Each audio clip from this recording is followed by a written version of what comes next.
एक बूढ़ी औरत ने सिर्फ एक दुआ दी और इस नौजवान की पूरी जिंदगी बदल गई। एक गांव में एक बहुत गरीब बूढ़ी औरत रहती थी। इसके पास ना कोई सहारा था, ना कोई औलाद। वो हर रोज अपने छोटे से झोंपड़े के बाहर बैठती और लोगों को देखती रहती। कभी कोई इसे कुछ खाने को दे देता, कभी वो भूखी ही सो जाती। एक दिन सख्त सर्दी थी, हवा तेज चल रही थी और आसमान पर बादल छाए हुए थे। इसी दौरान एक अमीर आदमी वहां से गुजरा। वो गर्म कपड़ों में था और उसके पास खाने पीने की हर चीज थी। बूढ़ी औरत ने हिम्मत करके कहा, बेटा, अगर कुछ खाने को मिल जाए तो अल्लाह तुम्हें इसका अजर देगा। अमीर आदमी ने इसे देखा, मगर उसके दिल में रहम ना आया। वो बोला, मैं क्यों दूं? तुमने मेरे लिए क्या किया है? और वो आगे बढ़ गया।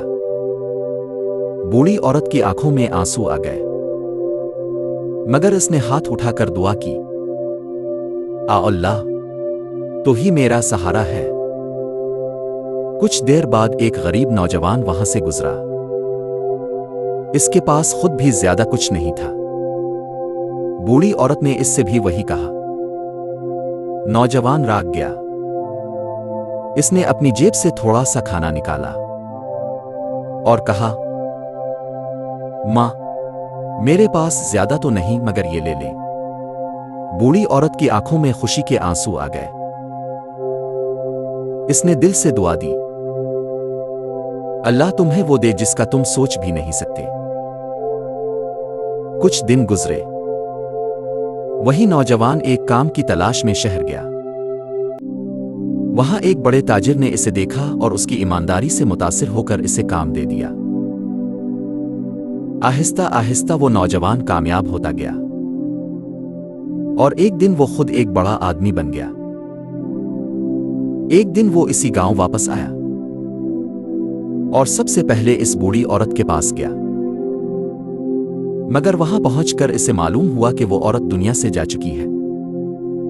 नौजवान की आंखों में आंसू आ गए और वो कहने लगा, ये सब इसी की दुआ का नतीजा है।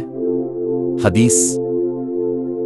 नबी करीम ने फरमाया, रहम करने वालों पर रहमन रहम करता है। तुम जमीन वालों पर रहम करो, आसमान वाला तुम पर रहम करेगा। तिर्मिज़ी। सबक। छोटी नेकी भी बड़ी बन जाती है। दूसरों पर रहम करना अल्लाह को पसंद है। दुआ कभी ज़ाय नहीं जाती। अगर वीडियो पसंद आए तो लाइक करें और चैनल को सब्सक्राइब करना ना भूलें।